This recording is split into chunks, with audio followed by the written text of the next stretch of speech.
और बात कर रहे थे इनसे रिपोर्टर्स से, और रिपोर्टर से बात करते हुए इन्होंने कहा कि ये ईरान के ऊपर अब और सैंक्शंस लगा रहे हैं। आपको पता है, हमने थोड़े दिन पहले आपको बताया था कि महसा अमीनी, उनके कपड़े जो थे कुछ डिफरेंट थे, जो अलाउड नहीं है ईरान के अंदर, वो उन्होंने पहने थे।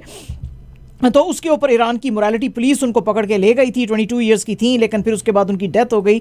तो कहा जाता है कि ईरान की मोरालिटी पुलिस ने उनको मारा है। तो ऑटोवा में आज ये बात कर रहे थे, तो उन्होंने कहा कि जो भी लोग, ये जो कर्डिश लेडी है महसा अमीनी 22 साल की, जो ये इरानियन मोरालिटी पुलिस की वजह से डेथ जिसकी हुई है, तो आज वो भी थे, और हमारी जो डिफेंस मिनिस्टर अनीता आनंद थी और दूसरे भी कुछ मिनिस्टर्स वहाँ पे उनके साथ थे। तो वो यही बात कर रहे थे कि हम उनके ऊपर अब सैंक्शंस लगा रहे हैं।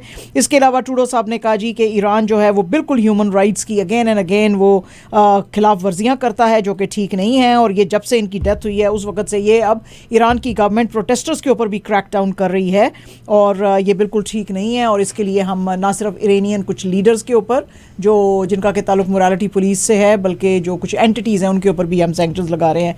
और आपको पता ही है कि अभी UNGA में भी जो हमारी मेलानी जोली, हमारी फॉरेन अफेयर्स मिनिस्टर जो पहुंची हुई थी, तो उन्होंने भी कुछ इस तरह की मिली जुली बातें जो थी वो भी की थी ईरान के बारे में, कि ईरान में ह्यूमन राइट्स के बड़े वायलेशंस हैं और वहाँ पे जो है ये मोरालिटी पुलिस ठीक नहीं करती है। तो बस बैक टू बैक अब जो है ये कनाडा हमारे की तरफ से अब ये जो है बयान आता है। इसके अलावा जनाब ट्रूडो साहब जो हैं वो इस वक्त पहुँचे हुए हैं प्रिंस एडवर्ड आइलैंड्स में, और फिर उनको नोवा स्कोशिया भी जाना है, क्योंकि आपको पता है कि वहाँ पे वो जो डैमेज हुआ है हमारी आंटी फियोना की वजह से, तो उसकी वजह से वहाँ पे ये विजिट अप कर रहे हैं, क्योंकि ये रेजिडेंट्स को बताना चाहते हैं कि भाई हम आपके साथ खड़े हुए हैं। ये स्टॉप करेंगे पहले स्टैनली ब्रिज में PI में, और फिर उसके बाद जो है केप ब्रेंटन जाएंगे और ग्लेस बे और सिडनी जाएंगे। सिडनी आपको पता ही है कि केप ब्रेंटन का सबसे बड़ा सिटी है, तो वहाँ पे ये जाएंगे। फिर नोवा स्कोशिया ये जाएंगे, और इसके अलावा कनेडियन कोस्ट गार्ड कॉलेज जो है उसमें लोगों से बातचीत कर रहे हैं, अभी कर रहे हैं वो, लेकिन काफ़ी बहुत ज़्यादा नुकसान किया, बहुत ज़्यादा नुकसान हुआ। तो वो कह रहे हैं कि हम ये नेशनल लेवल का नुकसान है और हम इसको जो है पूरा भी करेंगे। घर जो है बेचारे, जो लोग अपने घरों से, जिनको कहा गया था कि निकल जाएं आप यहाँ से दूर निकल जाएं, और जो शेल्टर्स में रह रहे हैं, तो वो सारों से आज जो है मुलाकातें कर रहे हैं, और फिर उसके बाद नोवा स्कोशिया जो है वो जाएंगे। अच्छा जनाब, अजीब वाक़या हुआ है, वही बात है कि हेट जो है वो बहुत ज़्यादा बढ़ता चला जा रहा है कनाडा के अंदर। तो आज जो कंजर्वेटिव पार्टी के लीडर हैं पियर पॉरवर, उन्होंने आज जो है RCMP को कहा है कि भाई आप ये प्रोब करें, क्योंकि जेरेमी मैकेंजी जिनका के ताल्लुक जो है फार राइट ग्रुप के साथ है, इनके ग्रुप का नाम है डाइगलोन, उसके ये हेड हैं और काफ़ी ये जो हैं वो रेसिस्ट बातें करते हैं, और इनका ताल्लुक जो है फ्रीडम कॉन्वॉय के कुछ एफिलिएशंस हैं इनकी उन लोगों के साथ हैं, और ये जो हेल्थ के रिस्ट्रिक्शंस गवर्नमेंट डालती है उनके खिलाफ बोलते हैं। तो उन्होंने एक वीडियो जो है वो ऑनलाइन डाली थी, और उन्होंने कहा था कि अनाइडा पॉलिवर जो इनकी वाइफ हैं उसको मैं सेक्सुअली असॉल्ट करूँगा। तो उसके ऊपर पियर पॉलिवर का बड़ा आज रिएक्शन आया है, और उन्होंने RCMP को कहा है कि भाई तुम इनको जो है प्रोब करो। अच्छा, इसमें वैसे एक दफ़ा पहले, अभी जब ये कंजर्वेटिव पार्टी के लीडर नहीं बने थे, तो पियर पॉलिवर की एक तस्वीर भी सामने आई है जिसमें कि ये जेरेमी मैकेंजी के साथ हाथ मिला रहे हैं, और एक कंजर्वेटिव पार्टी की लीडरशिप थी, कैंपेन थी, उसके अंदर ये उससे मिले थे और उसके साथ हाथ मिला रहे हैं। लेकिन आज तो इन्होंने उसको डर्ट बैग और लूजर कहा है।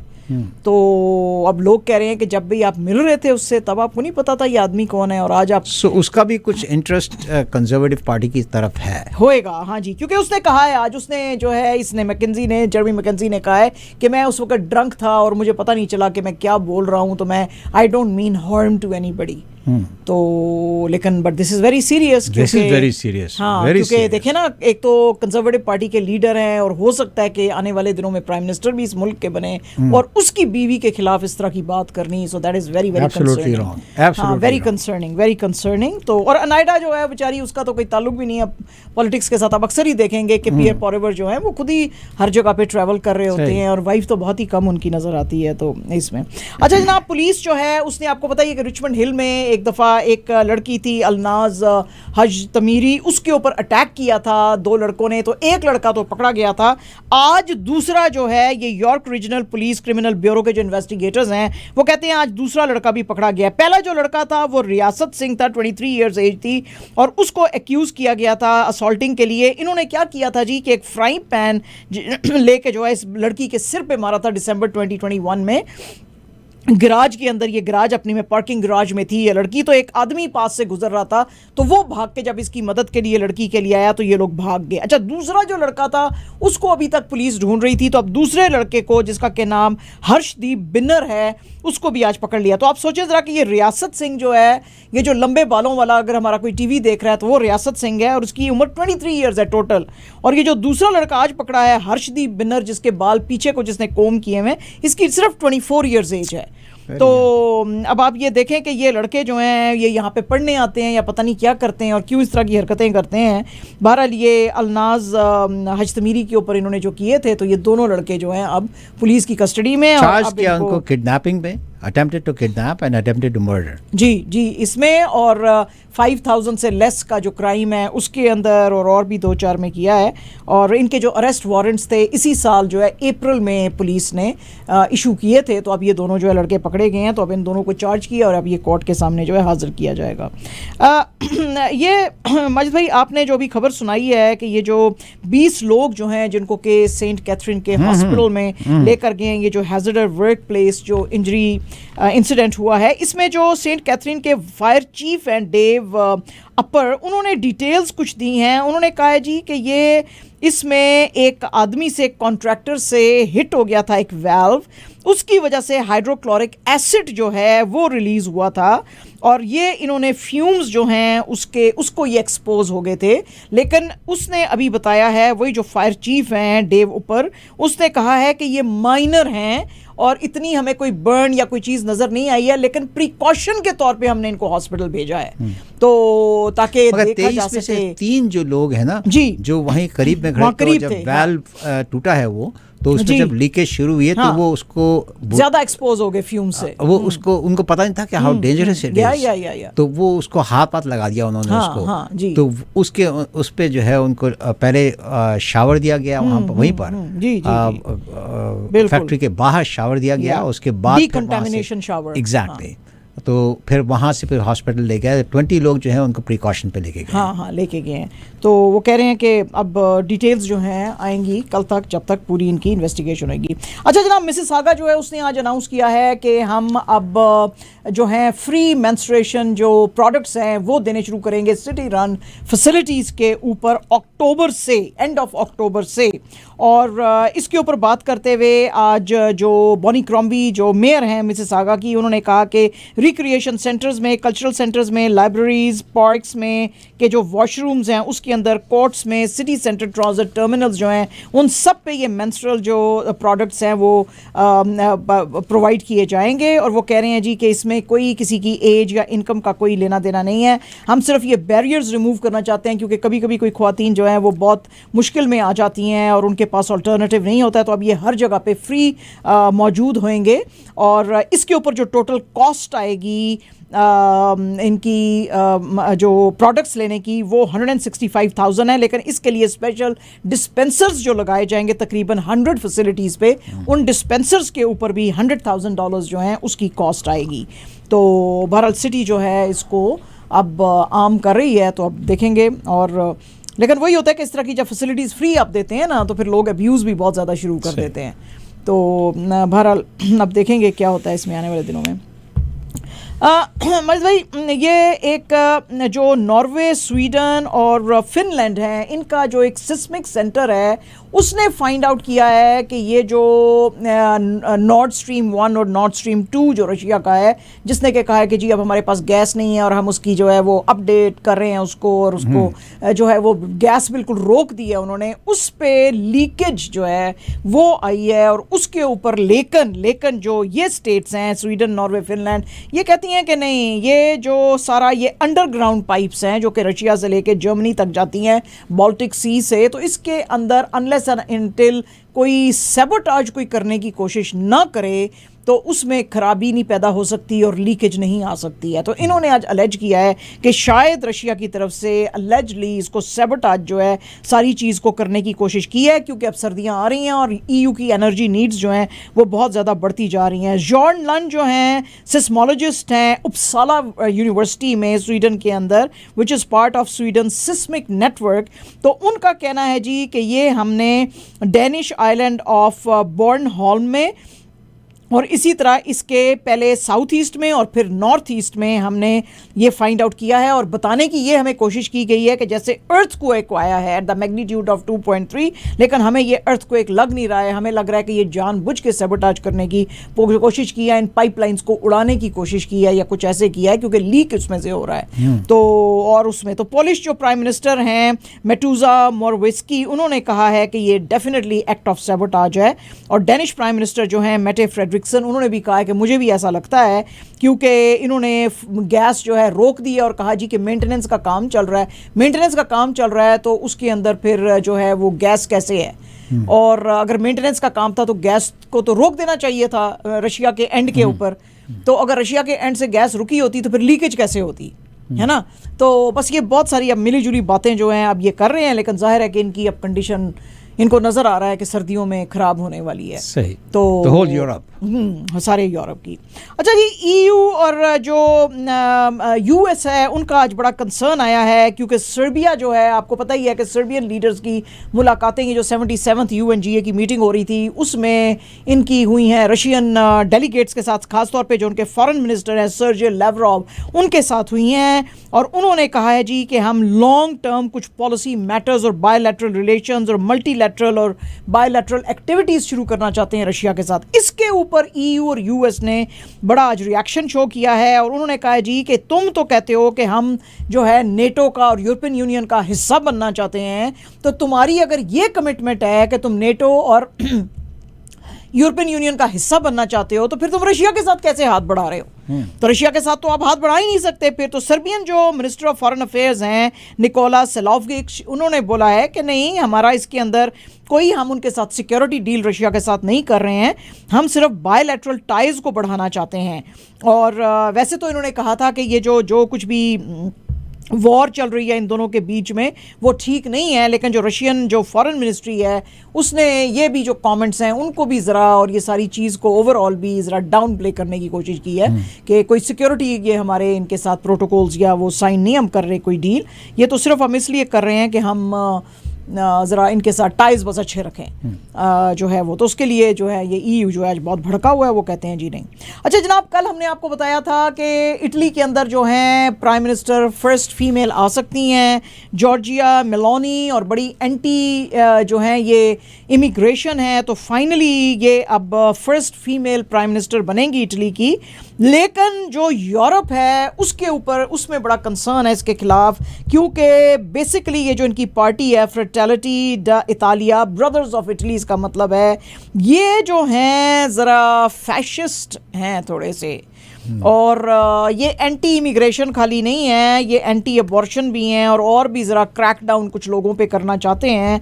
तो उसके लिए आज काफ़ी लोग जो हैं उनका इसके ऊपर जो है वो आया है, रिएक्शन आया है। ये पार्टी जो है it is led by former interior minister Matteo Salvini और फोर्जा इटालिया, और and it is headed by जो फॉर्मर इनके जो प्राइम मिनिस्टर थे सिल्वियो बर्लुस्कोनी, उनसे। अच्छा, अब जो अमेरिका में सेक्रेटरी ऑफ स्टेट हैं एंथनी ब्लिंकन साहब, उन्होंने तो ये कहा है कि जी हम इटली की जो नई गवर्नमेंट है उसके साथ काम करने की कोशिश करेंगे, लेकिन फिर भी हम उनको एनकरेज करते हैं कि ये ज़रा ह्यूमन राइट्स के ऊपर जो है ज़रा गौर दें। फ्रांस के जो प्रेसिडेंट हैं मैक्रों साहब, उन्होंने कहा जी कि हम जो इटालियंस ने अपना डेमोक्रेटिक जो राइट टू चूज़ हर किया है उसको हम रिस्पेक्ट करते हैं, लेकिन फ्रांस के जो प्राइम मिनिस्टर हैं एलिजाबेथ बर्न, उनका ये ख्याल नहीं है। वो कहते हैं जी कि हम कॉन्स्टेंटली ये जो है अब इटालियन प्राइम मिनिस्टर इनकी ह्यूमन राइट्स की और अबॉर्शन के ऊपर जो बातचीत होएगी उसको हम मॉनिटर करेंगे, क्योंकि वो बहुत ही एंटी अबॉर्शनिस्ट हैं और बहुत ही ह्यूमन राइट्स के खिलाफ वर्जियां इनकी पार्टी में है। यस, राइट विंग है, यस। तो ये है। लेकिन जाहिर है कि फ्रांस का जो फार राइट विंग के जो पार्टीज़ हैं, जो कि मरीन ले पेन और एरिक ज़ेमर वगैरह जो हैं, उन्होंने बड़ा इनको जो है कॉन्ग्रेचुलेट किया। जाहिर है कि उनकी जो है राइट विंग के साथ जो है वो भी राइट विंग है और ये भी है।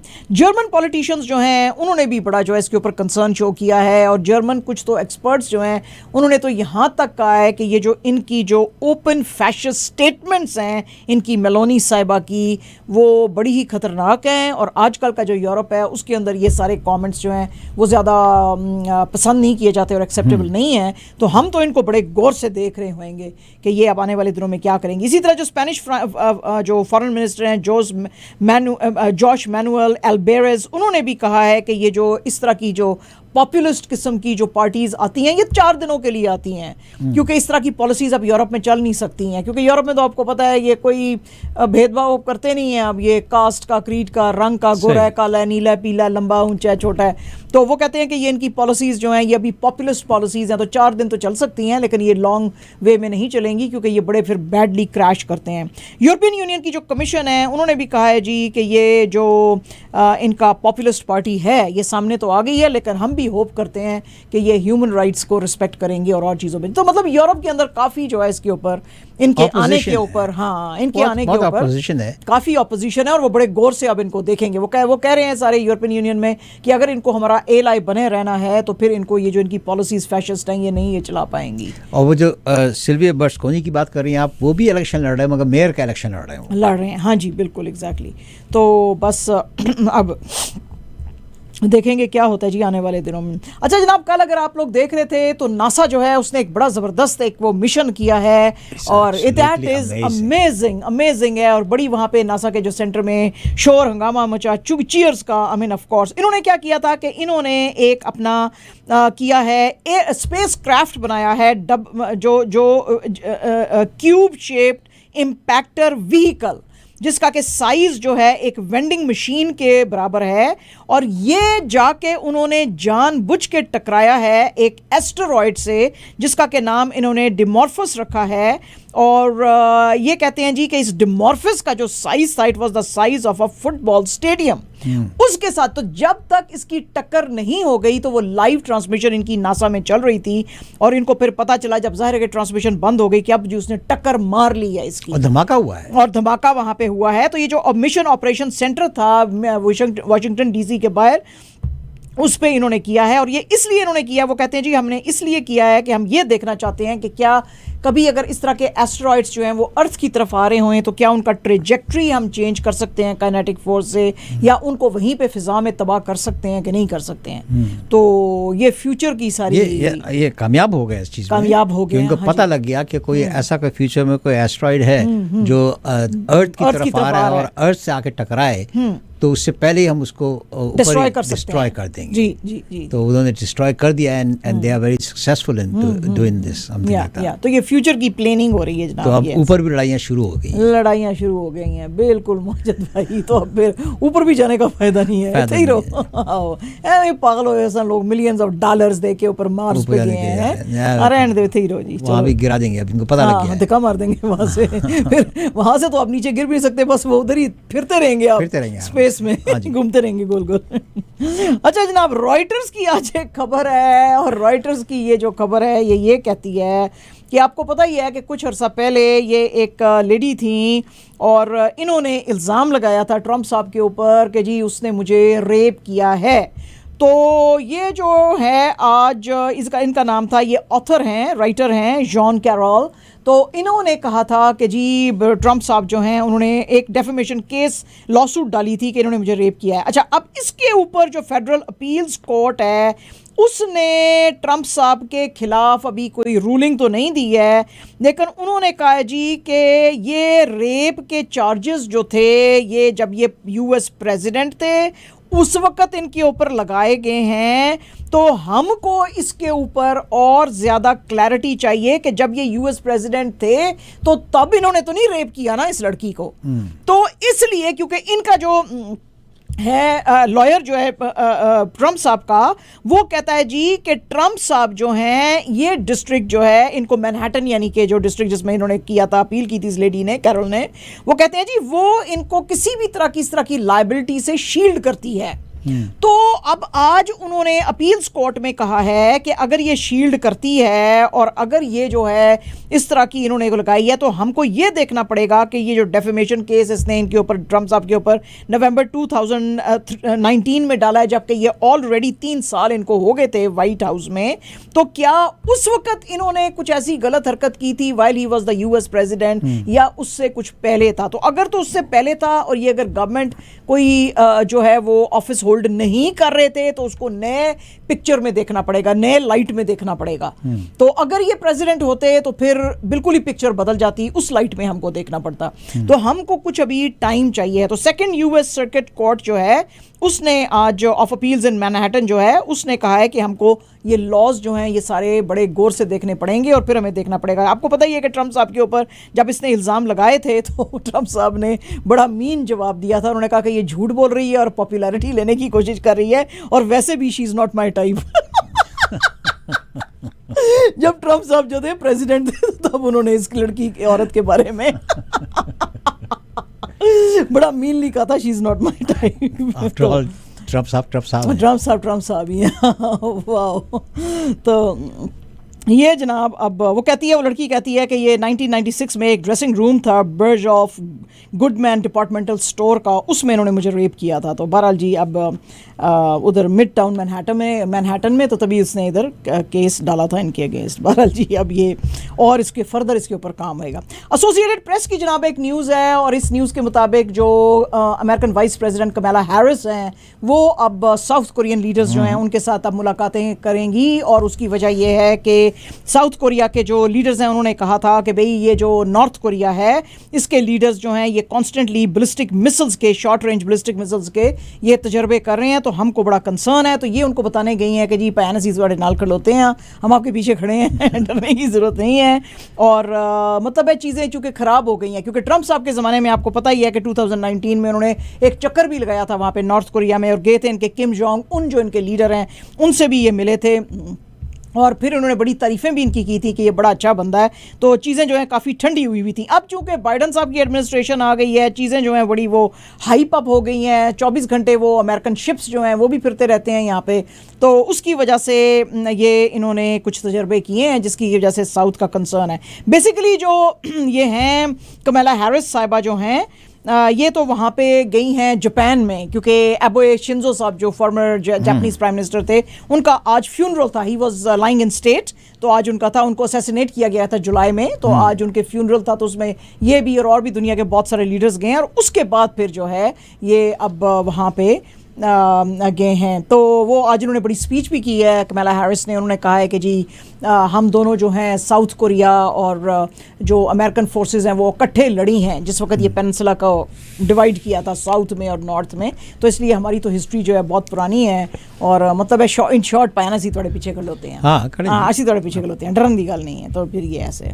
अच्छा जी, फिच रेटिंग जो है, फिच रेटिंग सर्विसेज वाले जो हैं उन्होंने इंडिया की जो ग्रोथ है और जो उनका जो अब डेफिसिट चल रहा है उसके ऊपर आज एक रिपोर्ट दी है। और फिच रेटिंग सर्विसेज के मुताबिक फर्स्ट क्वार्टर में जो इस फिस्कल ईयर का है 2022-23 में इंडिया का करंट अकाउंट डेफिसिट जो है it is 9 year high and it is touching 3.4% of the GDP. इसमें जो कॉमर्स मिनिस्ट्री है उसका कहना है कि ट्रेड डेफिसिट अप्रैल से लेकर जुलाई 2022 में 96.5 बिलियन यूएस डॉलर को टच कर गया है।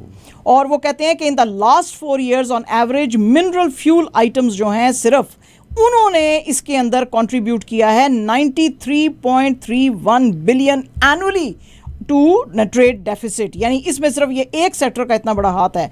वो कहते हैं जी कि Q1 में जो इंडिया का ट्रेड डेफिसिट है वो काफ़ी ज़्यादा बढ़ गया है कंपेयर टू जो पिछले जो ईयर्स थे, और उसकी वजह बहुत सारी हैं। उसमें से एक वजह ये है कि यूएस डॉलर जो है वो रुपी के अगेंस्ट स्ट्रेंथन हुआ है, और जो क्रूड ऑयल की जो ऑयल की प्राइसेस हैं इंटरनेशनल मार्केट में वो बहुत ज़्यादा राइज़ कर गई हैं। ऑयल की प्राइसेस जो थी $87 पर बैरल थी जनवरी 2022 में, जो कि जून में पहुँचते पहुँचते $118 पर बैरल हो गई। तो उसकी वजह से जो है इंडिया को काफ़ी नुकसान हुआ है, और इसीलिए आपको पता है कि उसके बाद बाद फिर इंडिया ने काफ़ी सारी रशिया के साथ जो है ऑयल की डील्स की थी ताकि उनको चीप ऑयल मिल सके। तो जो राइस है उस पर भी ड्यूटीज लगाती लगाती, हाँ जी, तो बिल्कुल ऐसे है। तो वो कह रहे हैं जी कि अब ये ट्रेड डेफिसिट जो है बहुत बढ़ गया और इसको कम करने की ज़रूरत है। इंडियन एक्सप्रेस की आज एक न्यूज़ है जी, और इसके मुताबिक कर्नाटका का जो गडक डिस्ट्रिक्ट है उसके अंदर एक हेडमास्टर जो है उसको पकड़ के मारा पीटा है और हैकल किया है काफ़ी ये जो एक्टिविस्ट थे श्री रामा सेना के। और उसकी वजह क्या थी? उसकी वजह यह थी कि हेडमास्टर साहब ने बच्चों को कहा था कि prophet Muhammad peace be upon him उनके ऊपर जो हैं आप एक एस्से लिखें।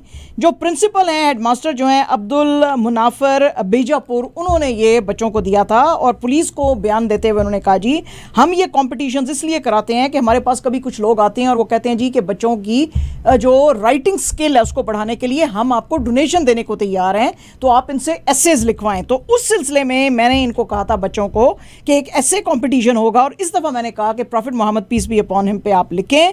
और उससे पहले, और ये आम चीज़ है, हम इस तरह के बहुत सारे कॉम्पिटिशन्स कराते हैं। इससे पहले हमने कनाका दासा, पुरंदारा दासा और इस तरह की बहुत सारी पर्सनालिटीज़ के ऊपर हमने ऐसे कॉम्पिटिशन्स कराए हैं ताकि बच्चों का जो है राइटिंग स्किल अच्छी हो सके। तो इसमें जो रामा सेना के जो लोग थे वो आए और उन्होंने इस हेडमास्टर साहब को मारा पीटा और उन्होंने पुलिस को अपना बयान दिया। उन्होंने पुलिस को कहा जी कि नहीं, ये चूंकि मुसलमान हेडमास्टर है अब्दुल मुनाफिर बीजापुर और ये जो है ये रिलीजियस इनटॉलरेंस पैदा कर रहा है अपने जो है इसमें स्कूल के अंदर, ये बच्चों को जो है इस्लाम को प्रमोट करने को कह रहा है दूसरे रिलीजन्स के ऊपर, और ये दूसरे रिलीजन्स के ऊपर रख रहा है अपनी मुस्लिम कम्युनिटी को। तो उसके लिए हमने किया। बहरहाल वहाँ पे लोग काफ़ी शॉक्ड हुए जब इन्होंने आके मारपीट की हेडमास्टर के साथ। तो बहरहाल अब एक केस इसके ऊपर बनाया है, तो अब देखेंगे कि क्या होएगा। ये जो न्यूज़ है जी ये आज अल जज़ीरा ने भी की है कवर और AFP ने भी की है। और इसके मुताबिक इंडिया के अंदर पुलिस जो है अब एक टीचर को ढूंढ रही है क्योंकि उसने एक 15 साल के दलित बच्चे को जो है रॉड से मारा और ठुड्डे मारे और इतना मारा कि उसकी डेथ हो गई। और जो है वो बच्चा 15 साल का था और उसका कसूर सिर्फ इतना था कि उस्ताद ने उसको कहा कि तुम सोशल के स्पेलिंग्स लिखो एग्ज़ाम के अंदर। तो एग्ज़ाम में उसने सोशल को मिस स्पेल कर दिया, तो उसके ऊपर उस्ताद जो है इतना गुस्से हो गया कि रॉड्स जो हैं उससे मार मार के उस बच्चे की जान ले ली। उसके बाद क्या हुआ जी कि उस स्कूल के बाहर जो है दलित जो कम्युनिटी थी उन्होंने धरना लगाया हुआ था और उसके बाद फिर वहाँ पे पुलिस आई। वो बहुत ज़्यादा बच्चा चूँकि इंजर्ड था उसको लेके तो गया हॉस्पिटल में, लेकिन उसकी डेथ हो गई। तो ये अब जो है वहाँ पे काफ़ी वहाँ पे प्रोटेस्ट चल रहे हैं और पुलिस ने वैसे तो इनको रोका है, लेकिन पुलिस कह रही है कि अब हम इसके ऊपर प्रोब बिठाएंगे। लेकिन वो उस्ताद जो है वो भाग गया हुआ है वहाँ से, तो पुलिस उसको ढूंढ रही है। You are listening to WTOR 770 AM.